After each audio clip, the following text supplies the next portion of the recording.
सकते हैं सोनू कुमार ऑफिशियल का वीडियो देखने के लिए तो लाल बटन दबाकर सब्सक्राइब कीजिए और बेल आइकन दबाना ना भूलें ताकि आप सब तक मेरा वीडियो सबसे पहले पहुंचे।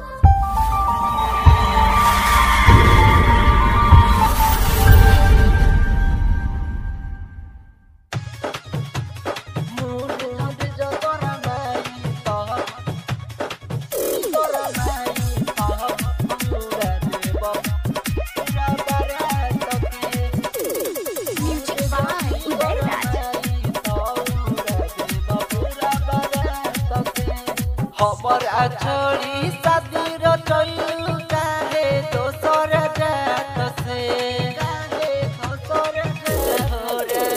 खबर छोड़ी शादी रचलू काहे दोसर जात से मुंड जदी गरमाई तौरा देव पूरा बारात के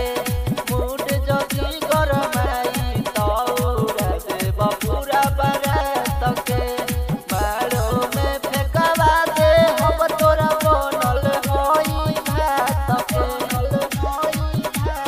मुंड जदी गरमाई तौरा देव पूरा बारात के